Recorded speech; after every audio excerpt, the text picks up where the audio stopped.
KFC has failed to make a profit from its restaurants in Israel 3 times. Firstly in the 80s, again in the 90s, and lastly from 2003 to 2012. They recently re-entered Israel, but only time will tell if they learned from their past mistakes.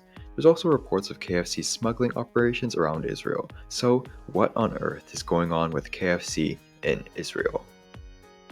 KFC's first attempt at expanding into the Israeli market came in 1980, but it failed.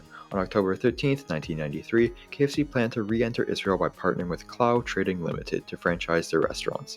This is the same company that owned the Pizza Hut Israel franchise. In 2002, Door Energy purchased the KFC Israel franchise rights and closed 4 of its 6 remaining locations. They later opened more restaurants, and by 2009, they had a total of 10 locations. However, Israel has a majority Jewish population, and so many of its citizens follow kosher dietary restrictions. This is why KFC Israel tried to replace the chicken's milk-based coating with a soy-based coating. Under kashrut, milk and meat cannot be eaten together.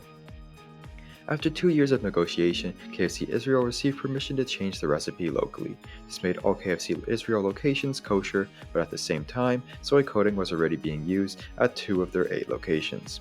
KFC Israel claimed that the soy-based coating tasted identical to the milk-based coating used around the world, but almost everyone else disagreed.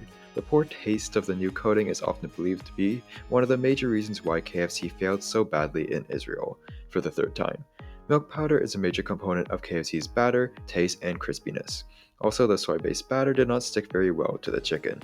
Another less talked about point is that under sheticha, blood can never be consumed and must be removed from meat, like chicken, by salting it and soaking it in water.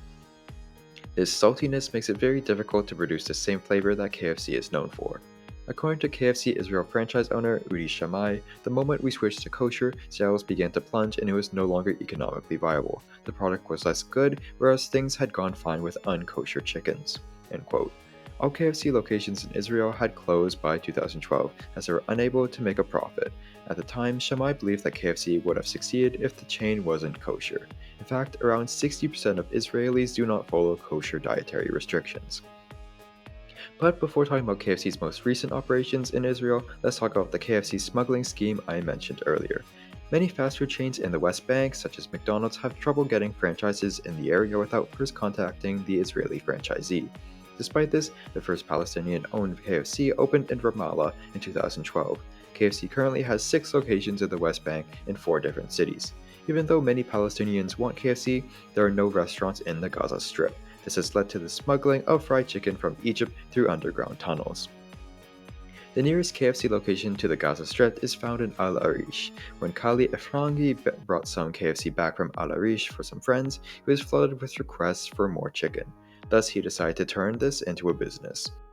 He has coordinated hundreds of meals, making $5 in profit per bucket of chicken. In 4 hours, customers can get a bucket of chicken for $30. Whenever he gets a lot of orders, usually about 30, he makes a series of telephone calls, wire transfers, and talks with Hamas authorities to get chicken from Al Arish, Egypt, to the Gaza Strip, 56 kilometers away.